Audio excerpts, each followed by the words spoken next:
MDH की हल्दी मिर्ची धनिया करे कमाल। ये रंग दे, ये खुशबू दे, ये तीखा, ये कम पड़े। क्या निराला MDH मसाला।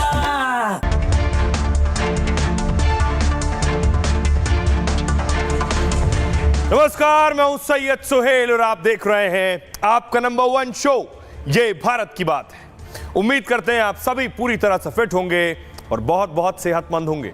आइए शुरुआत करने जा रहे हैं दो अच्छी तस्वीरों के साथ। प्रधानमंत्री नरेंद्र मोदी ब्राजील में है, देखिए जरा उनका स्वागत कैसे हुआ। ये प्रधानमंत्री नरेंद्र मोदी को आप एयरपोर्ट पर देख रहे हैं, उनका भव्य स्वागत हुआ है ड्रम के साथ।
प्रधानमंत्री नरेंद्र मोदी का शिव तांडव से स्वागत हुआ। जब आगे बढ़े तो ब्राजील के लोग देखिए शिव तांडव गा रहे हैं।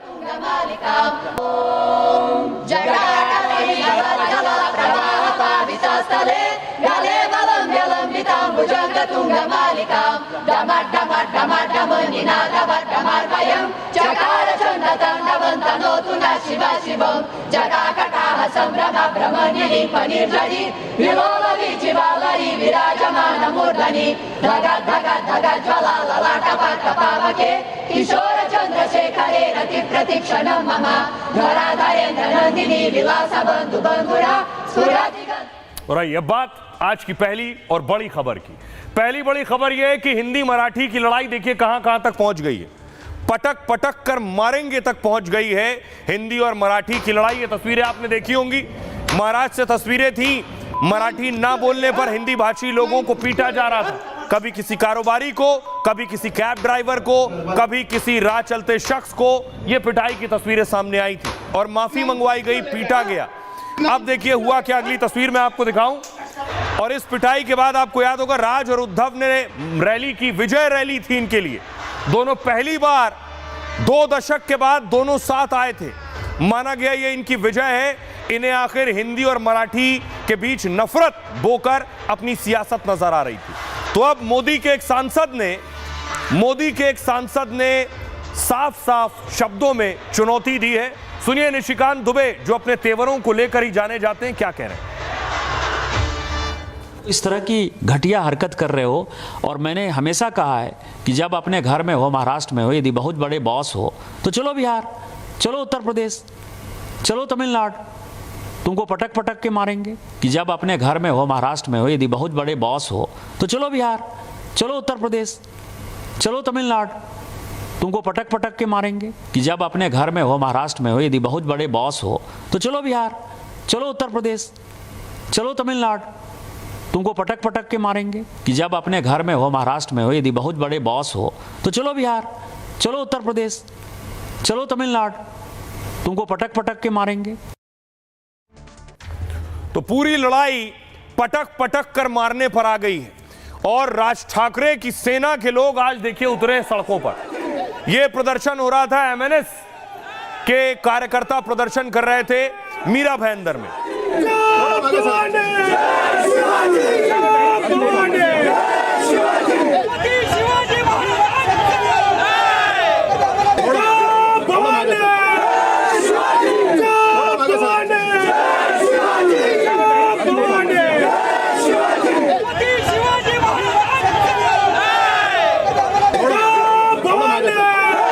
देखिए महाराष्ट्र नवनिर्माण सेना के कार्यकर्ता नारेबाजी कर रहे थे और उसके बाद पुलिस ने इन्हें हिरासत में लिया है, डिटेन किया है, एक एक करके वैन में भरा गया।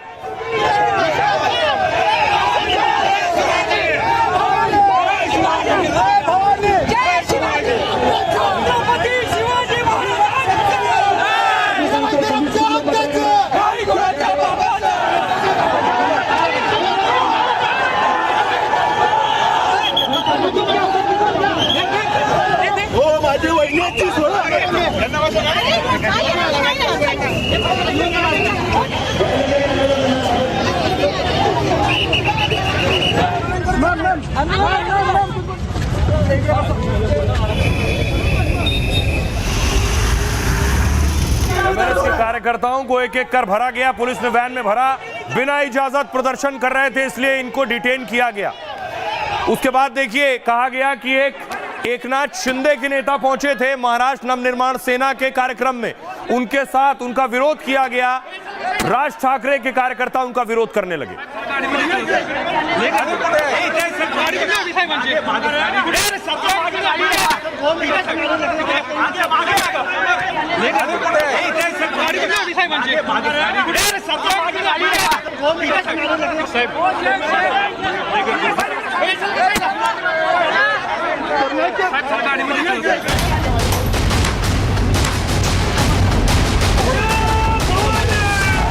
मैं आपको एक और बात बताता हूं, अगर आप किसी को पीटते हैं तो घटना का वीडियो न बनाएं। पीटा गया व्यक्ति बताए कि उसे पीटा गया है। कि जब अपने घर में हो, महाराष्ट्र में हो, यदि बहुत बड़े बॉस हो तो चलो बिहार, चलो उत्तर प्रदेश, चलो तमिलनाडु, तुमको पटक पटक के मारेंगे। ये एनार्की जो है नहीं चलेगी। महाराष्ट्र का मिजाज ऐसा है कि इस प्रकार के प्रयोग यहाँ चलेंगे नहीं, इसलिए मराठी आदमी कभी छोटा सोच नहीं सकता, कभी संकुचित सोच नहीं सकता, इसलिए कोई प्रयोग करने की कोशिश भी करे तो नहीं हो पाएगा। हिंदी मराठी की लड़ाई पटक पटक कर मारने पर आई। महाराष्ट्र से शुरू हुआ घमासान अब हिंदी भाषी राज्यों तक पहुंच गया है। राज ठाकरे को यूपी बिहार आने की चुनौती दी गई है।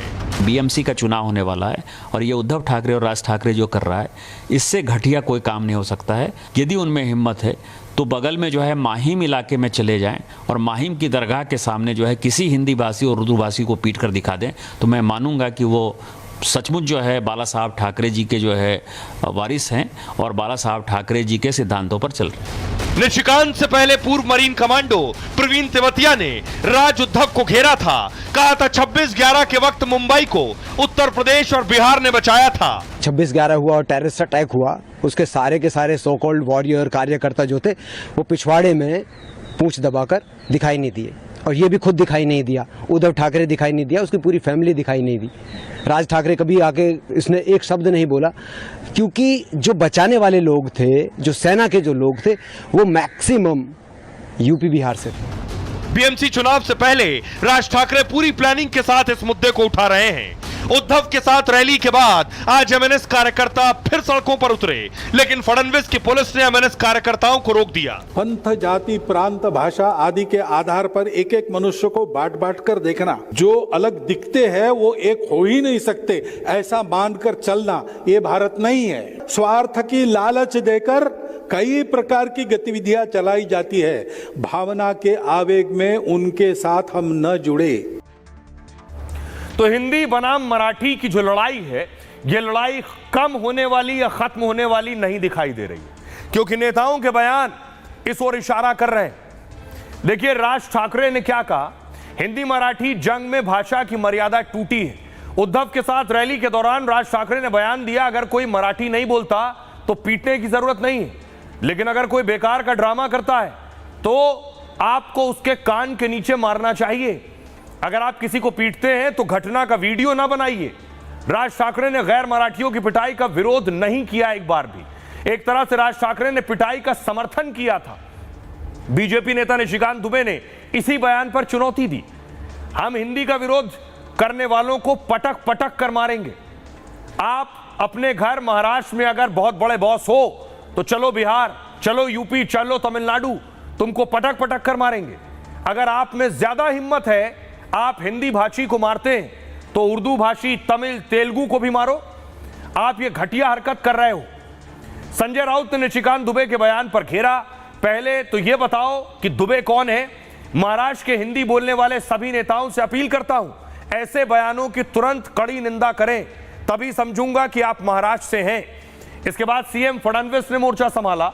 निशिकांत दुबे ने जो कुछ भी कहा है वो आम मराठी लोगों के लिए नहीं कहा है, बल्कि उन संगठनों के लिए कहा है जिन्होंने इस विवाद को हवा दी है। निशिकांत दुबे का बयान पूरी तरह से सही नहीं है। देश की तरक्की में महाराष्ट्र का बड़ा योगदान है। अब आप सियासतदानों के बयानों से बाकायदा समझ सकते हैं कौन क्या कहना चाह रहा है और कौन कैसे अपने कैलकुलेशन गणित के हिसाब से सोच समझ कर बोल रहा है। सुनिए। हिम्मत है तो आप हिंदी भाषी को मारते हो तो उर्दू भाषी को भी मारो, तमिलियन को भी मारो, आप जो है तेलुगु वाले को भी मारो। आप जो इस तरह की घटिया हरकत कर रहे हो, और मैंने हमेशा कहा है कि जब अपने घर में हो, महाराष्ट्र में हो, यदि बहुत बड़े बॉस हो तो चलो बिहार, चलो उत्तर प्रदेश, चलो तमिलनाडु, तुमको पटक पटक के मारेंगे। ये अनार्की जो है नहीं चलेगी। हम मराठी का सम्मान करते हैं, मराठी एक आदरणीय भाषा है। निशिकांत दुबे दलाल है, ये दलाली करता है उद्योगपतियों की, ये कमीशन खोर है। मुंबई में भी उसकी दलाली चलती है। ये भारतीय जनता पार्टी के सब लोग हैं पाले हुए, ये उद्योगपतियों से फिरौती वसूलते हैं सब। लेकिन किसी भी हिंदी भाई के ऊपर शिवसेना ने हमला नहीं किया है, न करेंगे, न पहले किया है। ये दुबे को समझना चाहिए कि दुबे है कौन। दुबे को क्या अथॉरिटी दिया है कि यहाँ के हिंदी भाषिकों ने वहां बैठकर आप बात करते हैं। यहाँ के जो हिंदी भाषिक नेता है, मैं उनसे अपील करता हूँ, दुबे का जो वक्तव्य है उसका निषेध करो, धिक्कार करो उसका। बताइए आप झूठ बोल रहे हो। निशिकांत दुबे यांचं जर तुम्ही पूर्ण ऐकलं, निशिकांत दुबे ने जो कुछ भी कहा है वह आम मराठी लोगों के लिए नहीं कहा है, बल्कि उन संगठनों के लिए कहा है जिन्होंने इस विवाद को हवा दी है। मेरा मानना है कि निशिकांत दुबे का बयान पूरी तरह से सही नहीं है। मी पुन्हा एकदा सांगतो की मराठी माणसाचं देश की तरक्की में महाराष्ट्र के योगदान को कोई नकार नहीं सकता और नहीं भूल सकता है, और अगर कोई ऐसा करता है तो यह पूरी तरह से गलत है। परकीय आक्रमकांनी या भारताची संस्कृती संपवण्याचा प्रयत्न केला होता। देखिए, देवेंद्र फडणवीस महाराष्ट्र के सीएम हैं, उन्हें मराठी बोलने वालों की भी बात करनी है। यह तस्वीर आप देख रहे हैं। हुआ क्या कि एमएनएस यानी राज ठाकरे के नेता को हिरासत में लिया गया। ये अविनाश यादव है जिसे हिरासत में लिया गया। आरोप लगा था कि मारपीट में भी आरोप था और हिंदी मराठी के नाम पर बवाल करने का भी आरोप था। तो एमएनएस पर देवेंद्र फडणवीस ने एक्शन लिया है। क्या कार्रवाई की है राज ठाकरे के कार्यकर्ताओं पर? मराठी भाषा विवाद में एक्शन में है महाराष्ट्र पुलिस। ठाणे में एमएनएस नेता कार्यकर्ता को पकड़ा गया, हिरासत में लिया। हिंदी भाषी व्यापारियों के खिलाफ रैली करने जा रहे थे। एमएनएस कार्यकर्ताओं ने व्यापारी से मारपीट की थी और इसके बाद व्यापारियों ने भयंदर में प्रदर्शन किया। एमएनएस के विरोध में व्यापारियों ने यह प्रदर्शन किया था और इसके बाद कार्यकर्ता आज सड़कों पर उतरे। एमएनएस के व्यापारियों के खिलाफ एमएनएस सड़क पर आई। एमएनएस ने इजाजत नहीं ली, बिना अनुमति के मोर्चा निकाला। पुलिस ने कुछ कार्यकर्ताओं को हिरासत में लिया। कानून व्यवस्था बनाए रखने के लिए कार्रवाई की गई। फडणवीस ने कहा एमएनएस समर्थकों को रैली की अनुमति थी, लेकिन वो एक खास इलाके से होकर जुलूस निकालना चाहते थे। प्रशासन ने एमएनएस को इसकी इजाजत नहीं दी। इससे कानून व्यवस्था पर असर पड़ सकता था। सुनिए जरा देवेंद्र फडणवीस क्या कह रहे हैं। महाराष्ट्र में किसी भी मोर्चे को इजाजत है। ये लोकतांत्रिक राज्य है। कोई भी मोर्चा निकालना चाहे तो परमिशन लेकर निकाल सकता है, लेकिन जब कोई परमिशन लेता है तो उसका रूट किस प्रकार से होना चाहिए। अगर रूट में कई ट्रैफिक के प्रॉब्लम्स है, अगर रूट में कोई ऐसी जगह है कि जहां पर स्टैम्पिड जैसी अवस्था हो सकती है, कुछ ऐसी चीजें होगी तो पुलिस रूट चेंज करने को कहती है। तो मैंने जब पुलिस कमिश्नर से पूछा तो पुलिस कमिश्नर ने मुझे कहा कि हमने उनको रूट चेंज करने के लिए कहा था, लेकिन वो एडमेंट थे कि हमको यही रूट लेना है, इसलिए पुलिस ने उसको नकारा है।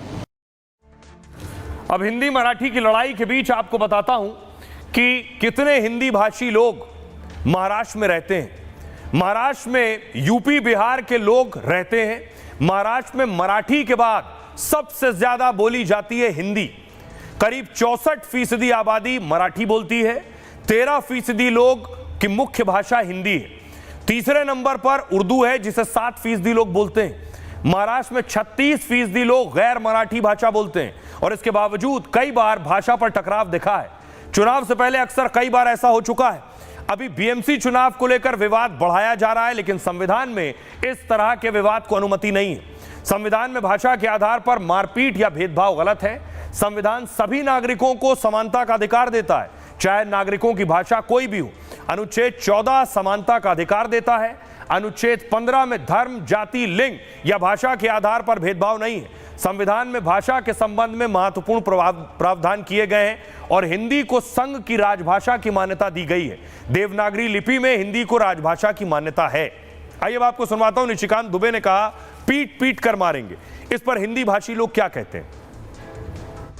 एक तरह से देश तोड़ने की बात करते हैं। हिंदी तो मातृभाषा है हमारी और उसके विरोध में बोलेंगे तो हम लोग जो है पटक पटक के मारेंगे। वो कह रहे हैं हम तो लाठी लाठी पीटेंगे। उनको आ जाए मैदान में, न देखे कैसे इस तरह की बात करते हैं। उत्तर प्रदेश में आ जाए तो हम लोग उनका वेलकम करेंगे, स्वागत कर लेंगे। जिस तरीके से बिहार के हमारे सांसद जी बोल रहे हैं, उनका स्वागत वहाँ बिहार में होगा, उत्तर प्रदेश में हम लोग सांसद के साथ स्वागत करेंगे इन लोगों का। तो ऐसा बोलना चाहिए, वो सांसद है, एक राज्य के वो सांसद है, वो अपने लेके चल रहे हैं। वैसा उनका बोलना बहुत गलत है कि वो कहा आएगा कौन की तरह मारेंगे। यहाँ पे मारा मारी किस वजह से हो रही है? हम खाली आपको ये बोल रहे हैं कि आप मराठी सीखिए, मराठी बात कीजिए। ये नहीं बोल रहे आज के आज बैठ के हमसे मराठी सीख लो, मराठी बोलना शुरू करो। जो हिंदी का विरोध कर रहा है वो हिंदुस्तान का विरोध कर रहा है। ये हिंदुस्तान विरोधी हैं, देशद्रोही हैं। अगर निशिकांत दुबे जी ने कहा है तो इसको जरूर करें। अगर ये वहाँ जाएंगे तो हो सकता है शायद पटक पटक के मारे भी जाएं। देखिए, गुस्सा तो आता है सभी को, उन्हें गुस्से में ये बयान दे दिया है। लेकिन ये जो राज ठाकरे और उद्धव ठाकरे कर रहे हैं, ये बहुत घटिया राजनीति है। इस तरह की राजनीति होनी नहीं चाहिए इस देश के अंदर।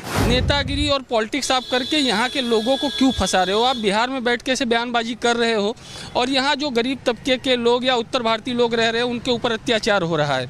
अत्याचार नहीं होना चाहिए। संविधान से देश चलता है। संविधान बाबा साहब अम्बेडकर जी ने दिया है, सभी को समानता का अधिकार। आइए खबरों में आगे बढ़ते हैं। आज की एक और बड़ी खबर है, योगी बाबा का रौद्र रूप दिखा है। धर्मांतरण का खेल और योगी की नकेल। ये आलीशान कोठी जो आप देख रहे हैं, ये छांगुर बाबा की है। ये लंबी चौड़ी कोठी जो आप यहां से वहां तक नजर आ रही है, इस कोठी पर चला है बाबा का बुलडोजर। यानी इस कोठी पर सुबह सुबह दंदनाते हुए एक के बाद एक आधा दर्जन बुलडोजर पहुंच गए। उसके बाद अगली तस्वीर देखिए, मौके पर पुलिस मौजूद थी, मीडिया मौजूद थी और भारी संख्या में पुलिस पहुंची थी, जिससे माहौल बिगड़ने न पाए।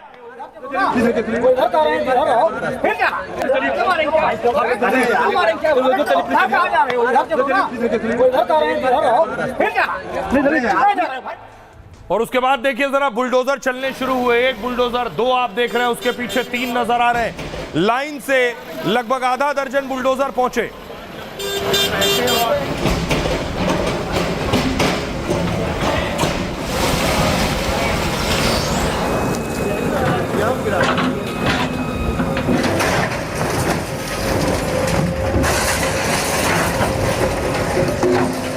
छांगुर बाबा की करोड़ों की कोठी आप देख रहे हैं जिस पर बुलडोजर चला। छांगुर बाबा वो 2 रोज पहले आपको बताया था, जिन पर आरोप था धर्मांतरण कराने का और बाकायदा धर्मांतरण की रेट लिस्ट बनाई थी। उनकी ये कोठी है जिस पर योगी का बुलडोजर चल गया। उनकी गिरफ्तारी हो चुकी है।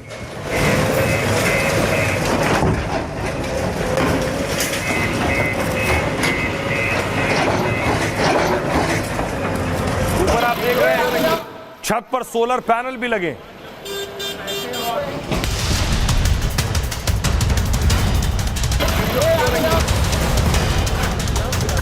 धर्मांतरण वाले खेल से छांगुर बाबा ने बेहिसाब दौलत बनाई, लेकिन जब योगी को खबर मिली तो शुरू हो गया ताबड़तोड़ हिसाब। जिस आलीशान कोठी से धर्म परिवर्तन की फैक्ट्री चल रही थी, वहां योगी का बुलडोजर गरजा और कुछ ही घंटों में 20 कमरे जमींदोज कर दिए गए। छांगुर बाबा ने हिंदू लड़कियों की रेट लिस्ट बना रखी थी। मुंबई से दुबई तक उसने धर्मांतरण का रैकेट फैला रखा था। 100 करोड़ से ज्यादा की प्रॉपर्टी जमा करने वाला छांगुर पुलिस एजेंसियों से बचता फिर रहा था। उसे योगी की पुलिस ने पहले शिकंजे में लिया और अब एक एक कर उसकी काली कमाई पर चलने लगा है बुलडोजर। तो सबसे पहले तो यह जानकारी योगी आदित्यनाथ तक पहुंची कि छांगुर बाबा धर्मांतरण करवा रहे थे, वो भी योगी के राज्य यूपी में। तो देखिए क्या हुआ, योगी ने क्या कहा। योगी ने कहा बहन बेटियों की गरिमा और सुरक्षा सबसे बड़ी प्राथमिकता है। शुरुआती जांच में झांगुर पर गंभीर मामले सामने आए और उसका काम समाज विरोधी नहीं बल्कि राष्ट्र विरोधी भी है, यह योगी आदित्यनाथ ने कहा। सरकार कानून व्यवस्था पर किसी तरह की ढिलाई नहीं बरतेगी। आरोपी और उसके गिरोह पर सख्त कानूनी एक्शन लिया जाएगा। ऐसे अपराधियों की संपत्ति भी जब्त कर ली जाएगी। राज्य में शांति सौहार्द से खिलवाड़ कतई बर्दाश्त नहीं होगा। महिलाओं की सुरक्षा भंग करने वालों के लिए कोई जगह नहीं है। उन्हें ऐसी सजा दी जाएगी जो समाज के लिए एक उदाहरण बने। बलरामपुर में जमालुद्दीन उर्फ छांगुर बाबा की आलीशान कोठी थी। एटीएस का दावा है कि छांगुर बाबा यहीं से धर्मांतरण का नेटवर्क चलाता था। 3 बीघा जमीन पर करीब 3 करोड़ रुपए में यह आलीशान कोठी बनाई गई थी और बाद में कोठी में सोलर पैनल से लेकर कई हाईटेक सुविधाओं का इंतजाम किया गया। इस कोठी का मुख्य गेट तो ऐसा था जैसे शहर के 5 स्टार होटल हो। झांगुर बाबा की इस कोठी की मौजूदा कीमत 15 से 20 करोड़ रुपए बताई जाती है और कोठी में 10 सीसीटीवी कैमरे लगाए गए थे। बाउंड्री वॉल पर चारों तरफ तार लगे हुए थे। तार में रात को करंट दौड़ाया जाता था ताकि कहीं से कोई अंदर ना आ सके। यह कोठी सरकारी जमीन पर बनी थी जिसे खाली करने का नोटिस दिया गया। हालांकि छांगुर ने कोठी महिला मित्र नीतू उर्फ नसरीन के नाम करा रखी थी ताकि कभी छापेमारी या फिर एक्शन हो तो यह कहा जा सके ये उसका ठिकाना नहीं है। लेकिन योगी की पुलिस ने छांगुर बाबा के पूरे नेटवर्क पर एक्शन शुरू कर दिया है। 40 कमरों वाली आलीशान कोठी पर बाबा के बुलडोजर चले। 5 बुलडोजर लगाए गए। पहले दिन कोठी के 20 कमरे ढा दिए गए और बाकी पर एक्शन कल किया जाएगा। सुनिए जरा क्या कुछ कह रहे हैं जिलाधिकारी और मुख्तार अब्बास नकवी। देखिए, सरकारी जमीन पे अवैध निर्माण किया गया था। उस अवैध निर्माण को हटाने की कार्रवाई की जा रही है। यहाँ पे जल्दी कार्य हो जाए इसके लिए अधिक बुलडोजर लगाए गए ताकि कार्य जल्दी हो जाए, क्योंकि आप देख रहे हैं कि समय लग रहा है थोड़ा, तो इसीलिए बुलडोजर की संख्या बढ़ाई गई। विधिक प्रक्रिया के तहत कार्रवाई की जा रही है और शांति व्यवस्था बनाए रखने के लिए पहले से प्रबंध किया गया है ताकि शांति व्यवस्था बनी रहे। फ्रॉड, फंडेड और फोर्सफुल जो कन्वर्जन का धंधा है उस पर किसी भी तरह की छूट नहीं दी जा सकती। कुछ लोग जो है वो फ्रॉड हो करके फंड के जरिए जो है और फोर्सफुल तरीके से जो एक धर्मांतरण का धंधा चलाते हैं, वो निश्चित तौर से उनके खिलाफ कार्रवाई होनी चाहिए। और आइए अब आपको बताऊं कि झांगुर बाबा ने कैसी लंबी चौड़ी रेट लिस्ट बना रखी थी। झांगुर बाबा की तस्वीर आपको दिखाऊं।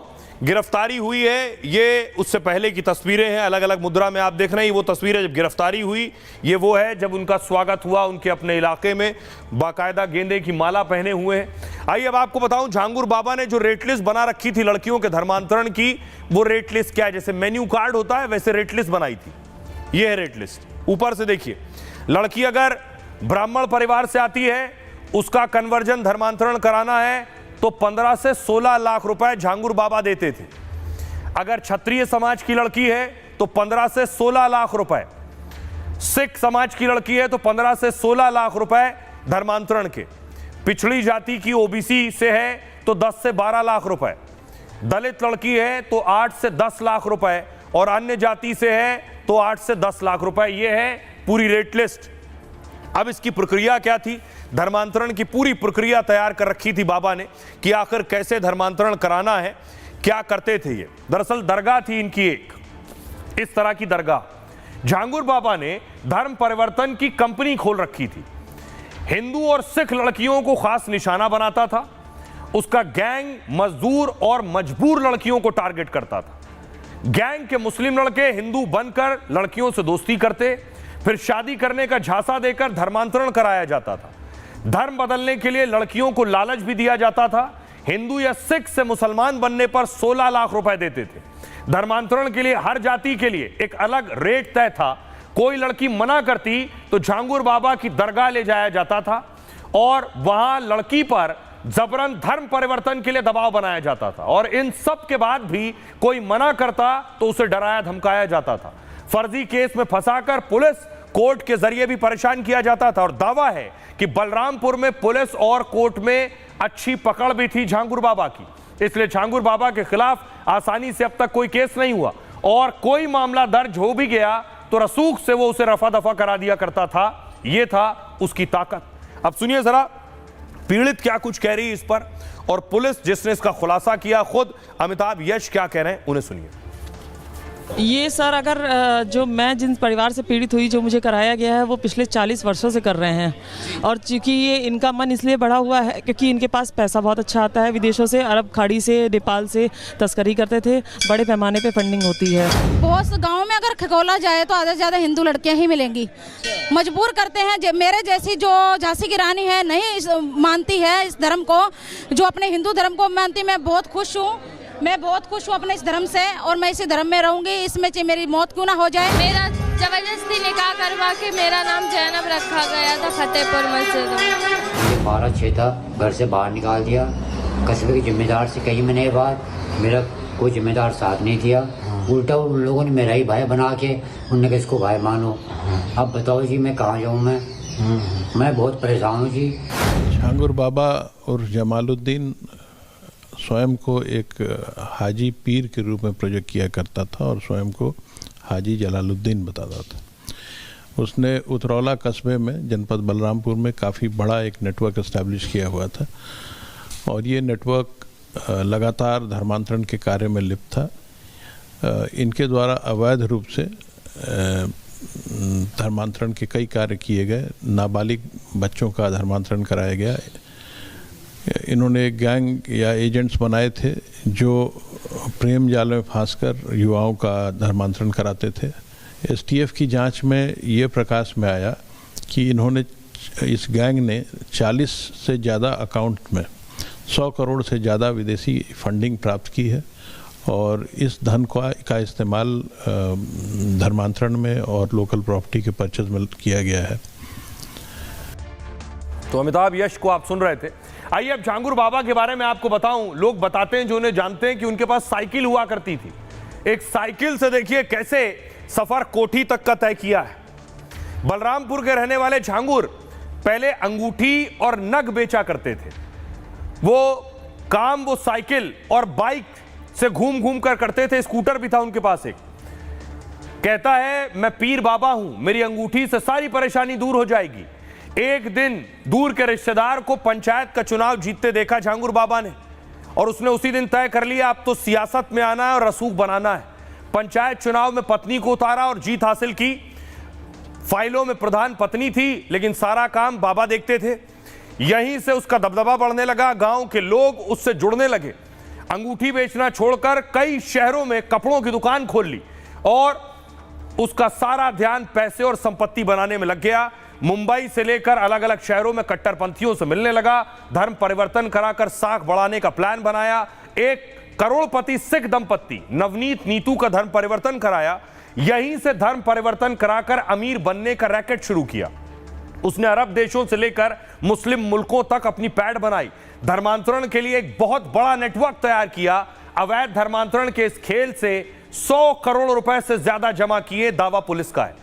बाइक से चलने वाले छांगुर बाबा लग्जरी कारों से चलने लगे और बाहुबलियों की तरह कारों का बड़ा काफिला बनाना चाहता था। उधर बलरामपुर समेत कई शहरों में आलीशान घर बनवाने लगा। यूपी एटीएस ने शिकंजा कसा तो कार घर छोड़कर भागता फिर रहा था और उसके बाद पुलिस ने एक्शन लिया है। अब आइए आपको सुनवाऊं। यूपी महिला आयोग सख्त कार्रवाई की मांग कर रहे हैं छांगुर बाबा पर। होंगे जब इस तरह के केस होते हैं बहुत ही दुर्भाग्यपूर्ण है कि पता नहीं चलता कि इंसान के खोल ओढ़ के और कहाँ भेड़िए बैठे हुए हैं।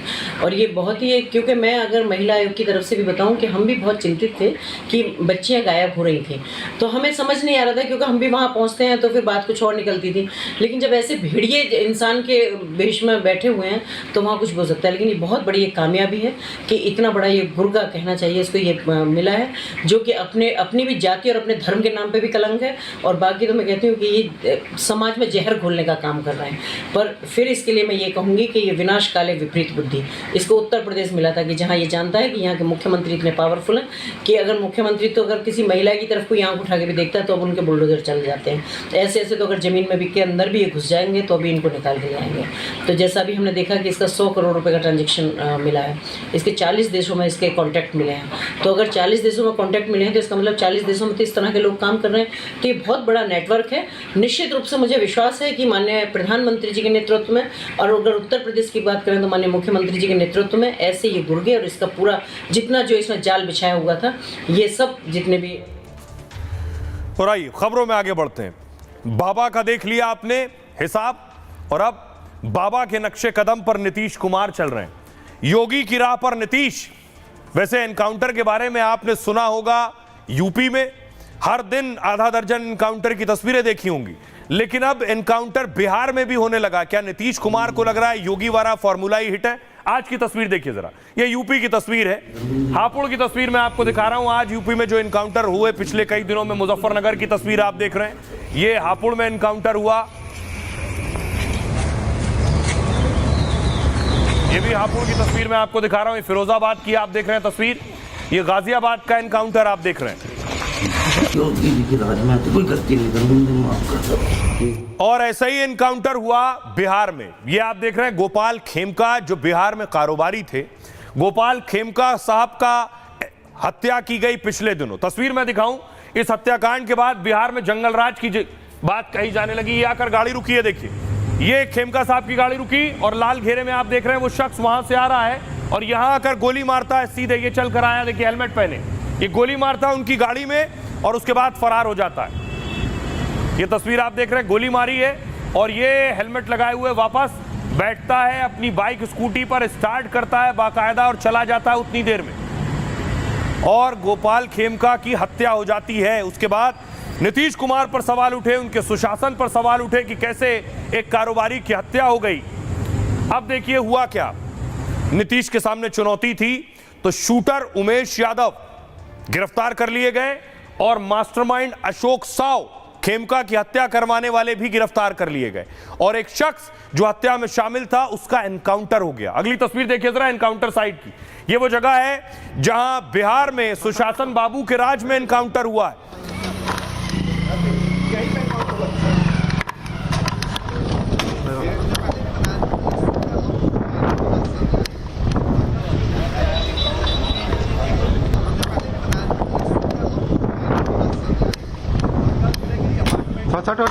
अब देखिए जरा उनकी माताजी जिसका एनकाउंटर हुआ, जिसको एनकाउंटर में पुलिस ने मार गिराया है, वो बेहोश हो गई।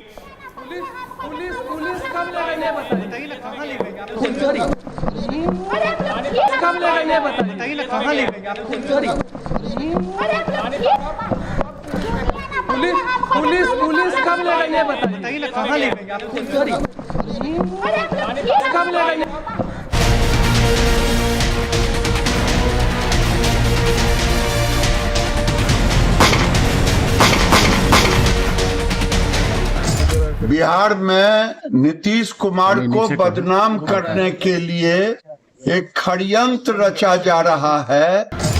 बिहार में चुनाव से पहले नीतीश कुमार योगी के अंदाज में दिख रहे हैं। पटना में व्यवसायी मर्डर के आरोपी को पुलिस ने एनकाउंटर में ढेर कर दिया। बिहार में लॉ एंड ऑर्डर पर नीतीश विपक्ष के निशाने पर थे। अब मर्डर के आरोपियों के खिलाफ ताबड़तोड़ एक्शन ने विरोधियों को बैकफुट पर ढकेल दिया है। बड़ा सवाल यह है, क्या बुलडोजर और एनकाउंटर से नीतीश चुनाव जीतेंगे? भाई कोई घटना घटती है तो मुख्यमंत्री एक्ट करता है कि मुख्यमंत्री उस पर बयान देता है? अरे मुख्यमंत्री एक्ट करते हैं और एक्ट का परिणाम दिख रहा है। अब देखिए जरा कैसे बिहार में एनकाउंटर हुआ है। इस एनकाउंटर के बारे में आपको बताऊं, बिहार में आपने बहुत कम देखा सुना होगा कि किसी को पुलिस ने ठोक दिया। ये इस तरह से एनकाउंटर हुआ। ये दो जिन्हें आप जेल में देख रहे हैं, इन दोनों की गिरफ्तारी हो गई। इसमें से एक मास्टरमाइंड है, दूसरा शूटर है। पटना में गोपाल खेमका मर्डर में पुलिस का खुलासा है कि हत्याकांड का असली मास्टरमाइंड अशोक साहा है, जिसे आप देख रहे हैं चश्मे में। बिल्डर अशोक साहा ने हत्या की साजिश रची। पुलिस ने मास्टरमाइंड अशोक साहा को गिरफ्तार किया। करोड़ों की जमीन को लेकर दोनों पक्षों में तनातनी थी और इसी दुश्मनी को खत्म करने के लिए हत्या की साजिश रची गई। पुलिस ने मास्टरमाइंड के साथ एक आरोपी को ढेर कर दिया है। एनकाउंटर में हथियार सप्लायर विकास उर्फ राजा को पुलिस ने गिरफ्तार किया और राजा ने मुख्य शूटर विकास यादव को पिस्तौल मुहैया कराई थी। पुलिस ने मौके से एक पिस्तौल और कारतूस बरामद की। मौके से सीसीटीवी खंगालने के दौरान पुलिस को सुराग हाथ लगे। उसके बाद पुलिस की जांच में जमीन विवाद सामने आया। तफ्तीश के दौरान पुलिस को मास्टरमाइंड का पता चला। गिरफ्तार आरोपी ने अपना गुनाह कबूल कर लिया। हत्या में इस्तेमाल बाइक, पिस्टल, 80 कारतूस बरामद हुए हैं। 2 मोबाइल फोन, 1 लाख कैश जब्त किया गया है। ये चीजें बरामद हुई हैं। लेकिन इस पूरे एनकाउंटर पर जो खुलासा हुआ वो ये भी साबित हुआ और पता चला पुलिस को कि खेमका, गोपाल खेमका कारोबारी की जो हत्या की गई थी, इस हत्या में लाखों रुपए सुपारी दी गई थी और सुपारी की पहली किस्त दी जा चुकी थी। आइए आपको बताऊं कि गोपाल खेमका की हत्याकांड से जुड़ी क्या जानकारी पुलिस के सामने आई है। गोपाल खेमका मर्डर में 4 लाख रुपए की सुपारी दी गई। मास्टरमाइंड अशोक शाह ने यह सुपारी दी थी।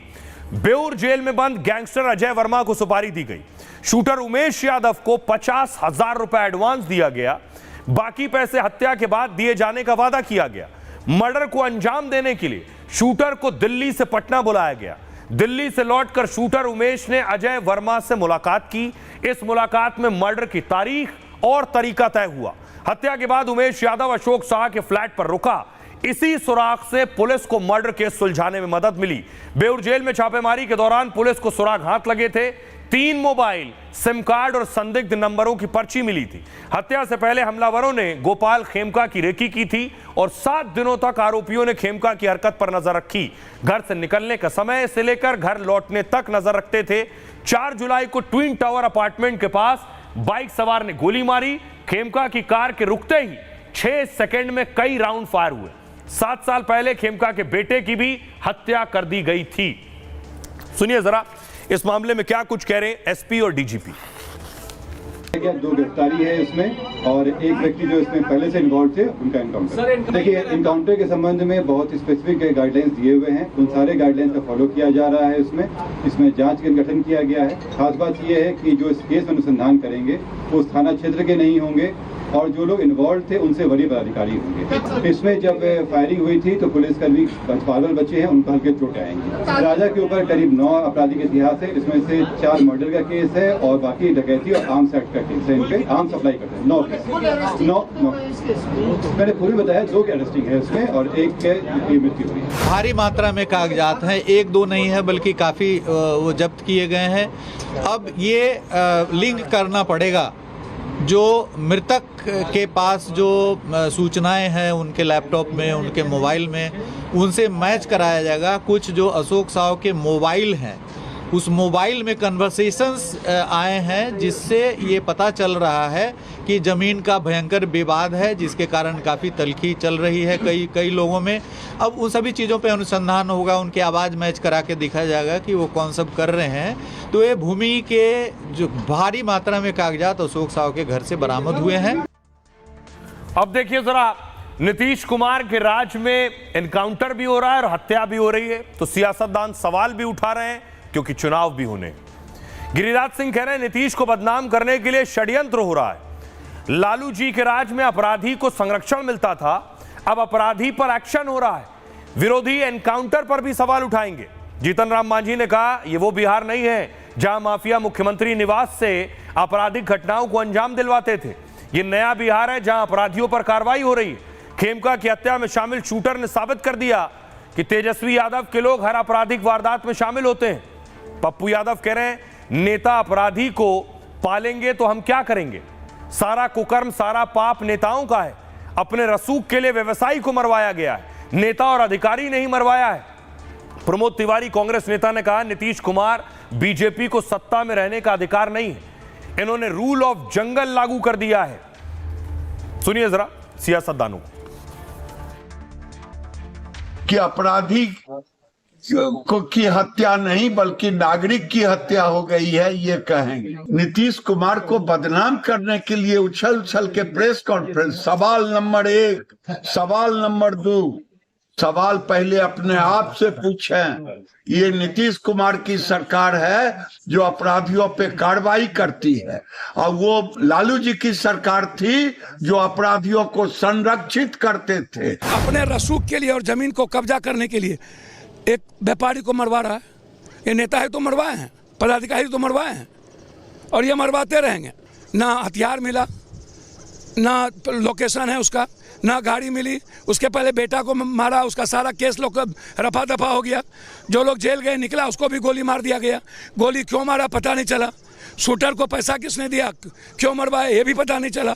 ना आगे चला ना अभी चलेगा। पुलिस ने सख्त कार्रवाई की है। इनकाउंटर भी हुआ है और गिरफ्तारी भी हुई है। अपराधियों को संदेश चला गया है कि ये सरकार क्राइम के खिलाफ जीरो टॉलरेंस रखती। जंगल राज के दौर में सरकार से अपराधियों का तालमेल रहता था। जो अपराधी अपराध करेगा वो उसको मौत के घाट उतारा जाएगा, उसको गिरफ्तार किया जाएगा। ने मारा था उसका इनकाउंटर हुआ है, किन परिस्थितियों में हुआ है, ये तो जब सारी जानकारी आएगी तभी उस पर कोई टीका टिप्पणी हो सकती है। पिता का और माता के राज को भी जरा याद देखे ना, जहां संगठित गिरोह होता, अपराध होता था, जहां अपहरण का उद्योग चलता था। घटना कहीं भी हो सकती है, घटना घटती है, उस पर किसी का नियंत्रण नहीं होता है।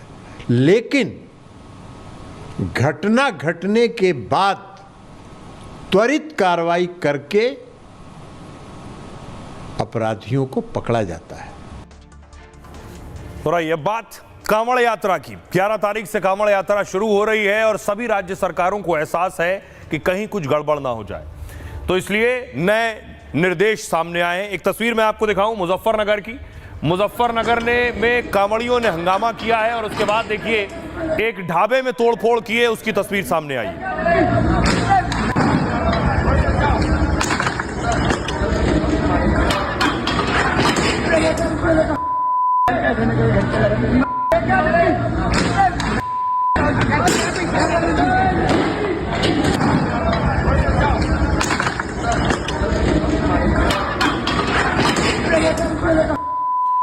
ये मुजफ्फरनगर की तस्वीर मैं आपको दिखा रहा हूं। ढाबे में प्याज मिलने पर हंगामा शुरू हुआ।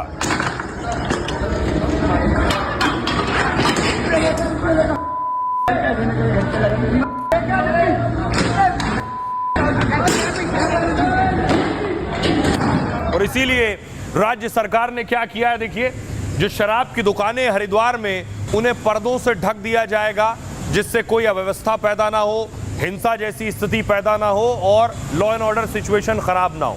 देखिए बाकायदा पर्दे लगाए जा रहे हैं। एक और तस्वीर देखिए जरा, मेरठ से आई है। कांवड़ यात्रा पर बड़ी बैठक भी हुई है। मेरठ में यूपी सचिव को आप देख रहे हैं और बाकायदा डीजीपी भी बैठक में पहुंचे थे और उसके बाद पूजा हवन करते हुए।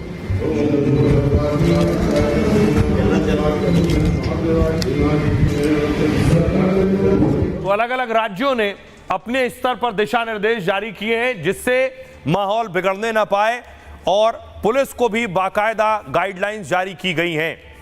सबसे पहले उत्तर प्रदेश, 3 दिन बाद कांवड़ यात्रा की शुरुआत होने वाली है, लेकिन अभी से कई शहरों में हंगामा शुरू हो गया। मुजफ्फरनगर के ढाबे में खाने में प्याज मिला तो बवाल हो गया। कांवड़ियों ने हंगामा किया और ढाबे में तोड़फोड़ की।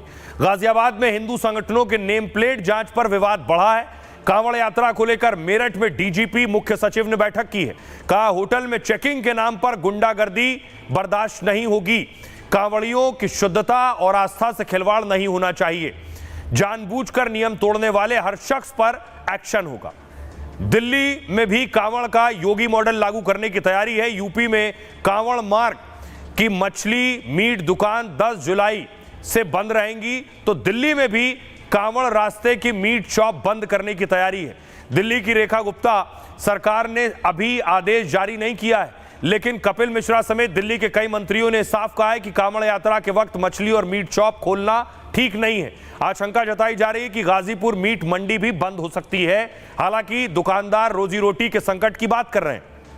उत्तराखंड, कांवड़ यात्रा की सुरक्षा और इंतजाम पर रोज बैठक हो रही है। कांवड़ यात्रा रूट के मीट शॉप पर पहले ही पाबंदी लगा दी गई है। अब कांवड़ रूट की शराब की दुकानों पर नया आदेश जारी हुआ है। हरिद्वार समेत रूट की सभी शराब दुकानों को पर्दे से ढका जाएगा। नेम प्लेट को लेकर सीएम धामी ने पहले ही सख्त नियम लागू किए हैं। ढाबे में नेम प्लेट के साथ खाने की शुद्धता का भी फरमान जारी हुआ है और आस्था से खिलवाड़ पर 20 लाख के जुर्माने का नियम भी बनाया गया है।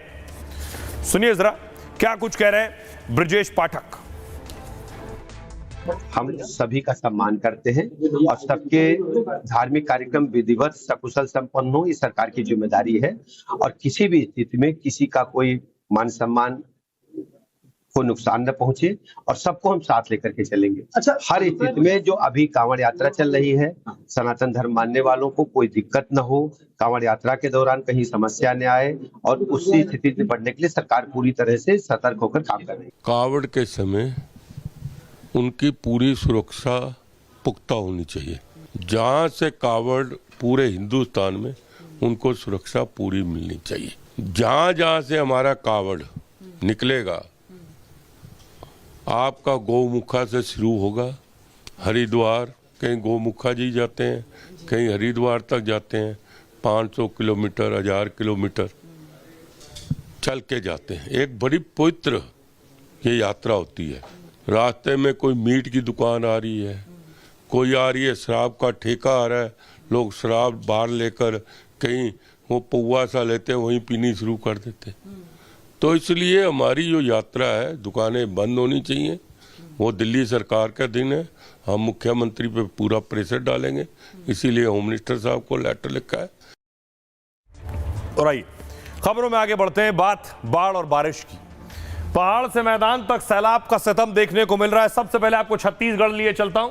छत्तीसगढ़ की पेंड्रा की तस्वीर आप देख रहे हैं। देखिए, सामने से ट्रक आ रहा है, अंदाजा था कि निकल जाएंगे, लेकिन पानी इतना तेज कि देखिए पूरा ट्रक पलट गया। गया अबे माँ कसम, गया अबे माँ कसम, रास्ता गलत जाते वहाँ, बचा लिया भाई। अगली तस्वीर देखिए, जम्मू के पुंछ की तस्वीर है। लोग फंस गए, पानी आपको सामने से नजर आ रहा है, यहां लोग फंसे हुए हैं।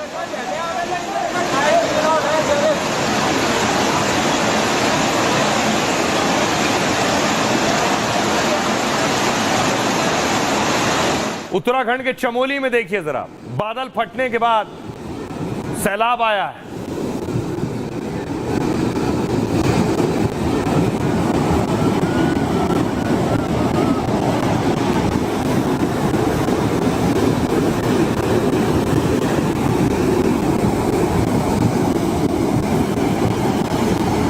अगली तस्वीर देखिए देहरादून की, 30 से ज्यादा घरों में पानी घुस गया है। ये देहरादून की तस्वीर आप देख रहे हैं। पानी का बहाव देखिए जरा, भारी बारिश के बाद घरों में पानी घुसा है।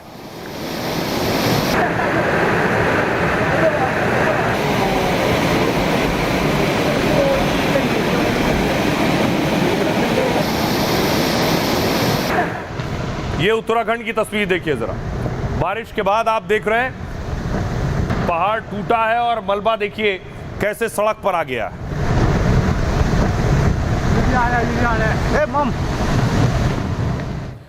आइए अब आपको बताऊं काशी में हालात क्या हैं, यानी बनारस लिए चलता हूं मैं आपको। बनारस में लगातार बारिश के बाद घाटों में पानी भर गया है। वाराणसी में गंगा नदी का जलस्तर लगातार बढ़ता जा रहा है।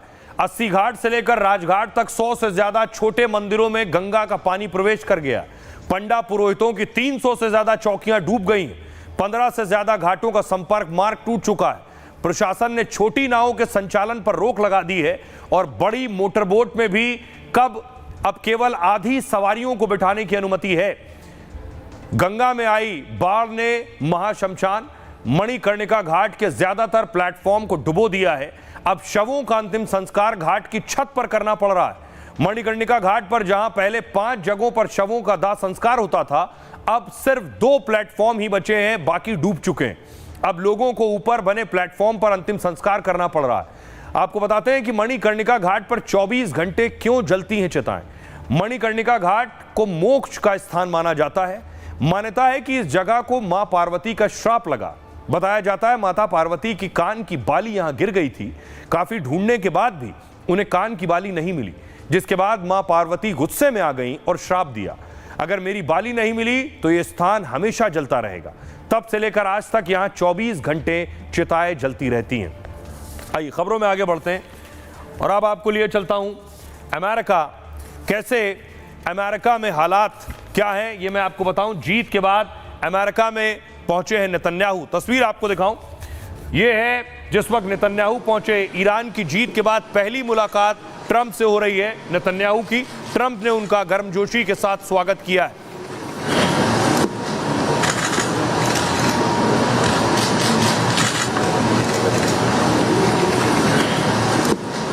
अगली तस्वीर देखिए, ये है दूसरी तस्वीर, ट्रंप और नेतन्याहू आमने सामने, और यहां नेतन्याहू ने ट्रंप को ये प्रस्ताव भी दे दिया कि आपको नोबेल पुरस्कार मिले।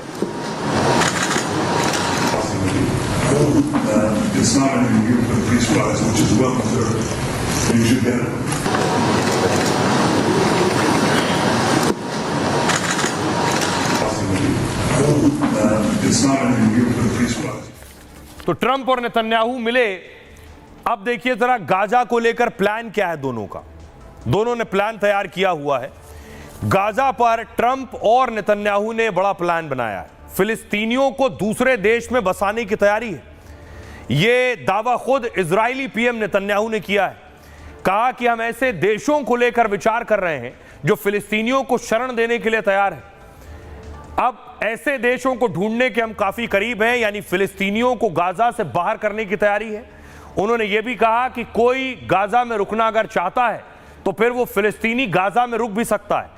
इससे पहले ट्रंप भी गाजा पर एक प्लान बता चुके हैं। ट्रंप ने कहा था कि फिलिस्तीनियों को गाजा छोड़ना होगा, गाजा को खाली करके वहां पुनर्निर्माण करवाया जाएगा। ट्रंप गाजा को दुनिया का पर्यटन स्थल बनाना चाहते हैं। अब नेतन्याहू ने भी उनके इसी प्लान का दावा किया है। माना जा रहा है गाजा के लोग जॉर्डन या मिस्र जा सकते हैं। आइए अब आपको सुनवाता हूं, सुनिए जरा नेतन्याहू क्या कह रहे हैं गाजा पर। I think President Trump had a brilliant vision. It's called free choice. मेरे हिसाब से राष्ट्रपति ट्रंप का बहुत अच्छा विचार फ्री चॉइस है। अगर लोग रहना चाहते हैं तो वो रह सकते हैं, अगर वो छोड़ना चाहते हैं तो वो गाजा छोड़ सकते हैं। लोगों को चुनने की खुली छूट होगी। हम अमेरिका के साथ मिलकर।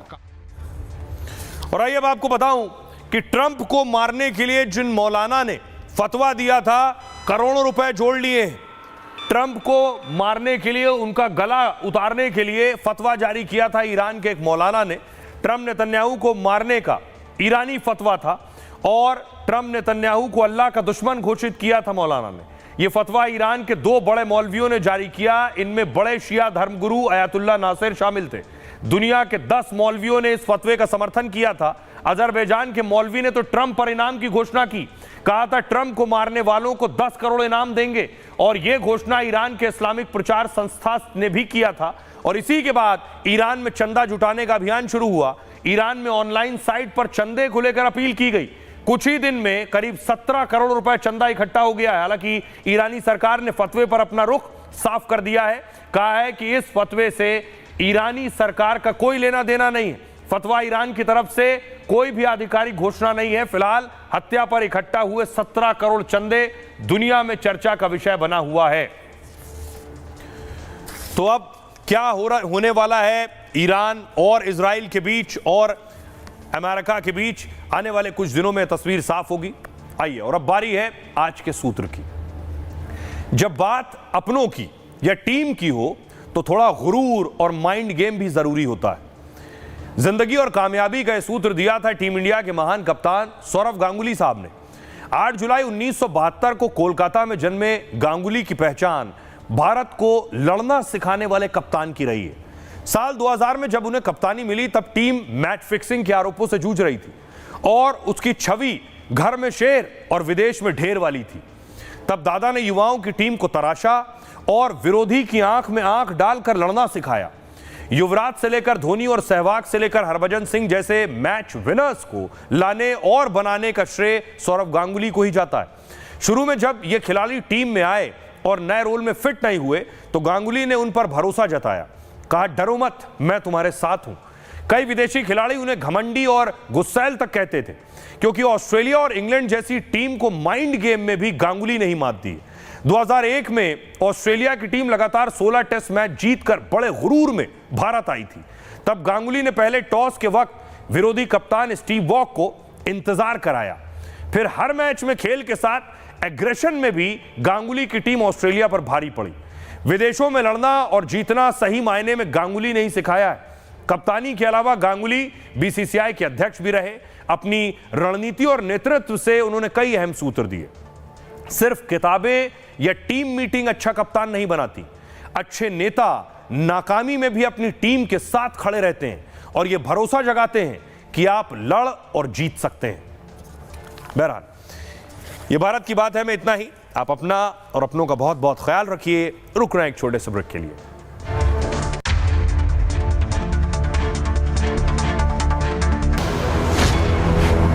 अब आया असली स्वाद। अब आया स्वाद। जब स्वाद के पड़े हो लाले तो MDH का चंकी चाट मसाला डालें। MDH का चंकी चाट मसाला। MDH